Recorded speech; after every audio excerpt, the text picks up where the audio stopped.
Good evening. Tonight, we're examining the delicate and high-stakes diplomatic maneuvering surrounding the ongoing conflict in Ukraine. Ukrainian President Volodymyr Zelensky recently met with President Donald Trump in Washington, seeking to secure vital security assurances and a path towards lasting peace. However, reporting from Ukraine indicates significant anxiety regarding the U.S. position. Tim Mak, founder of the Counteroffensive, highlights that Ukrainians are keenly aware of the potential impact of American politics on their nation's fate.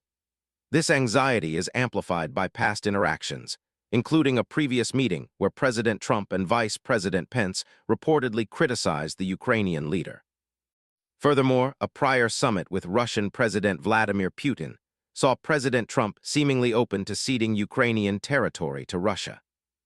During President Zelensky's recent visit, he was joined by a delegation of European leaders, including the prime ministers of Italy and Britain, the NATO Secretary General, the President of France, and the Chancellor of Germany. Their collective goal, according to Mac, is to steer President Trump back towards recognizing Ukraine's sovereignty and ensuring security guarantees that would deter future aggression.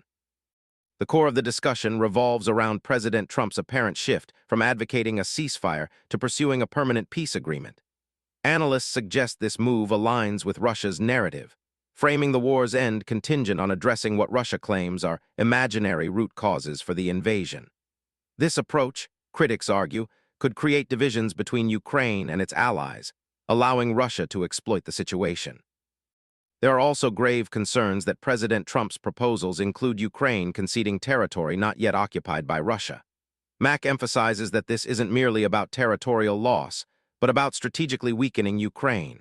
The specific area in question, Donetsk, contains the crucial Fortress Belt, a defensive line that has protected Ukraine for over a decade.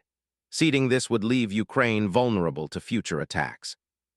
Adding another layer of complexity is the discussion around security guarantees. Ukraine's long-held aspiration for NATO membership has been met with U.S. opposition. Instead, there's talk of direct U.S. security pledges. However, from Ukraine's perspective, past U.S. promises, notably after Ukraine relinquished its nuclear arsenal in 1994, have not been fully realized. Mac points out the inherent fragility of government-to-government agreements, which can be easily rescinded by future administrations, leaving Ukraine's security precariously dependent on shifting U.S. policies. While President Trump has indicated he would speak with President Putin, there are no concrete steps towards peace reported yet. Ukraine remains wary, having seen Russia violate previous territorial integrity agreements. Therefore, Ukraine insists on robust, legally binding commitments from allies to ensure its security.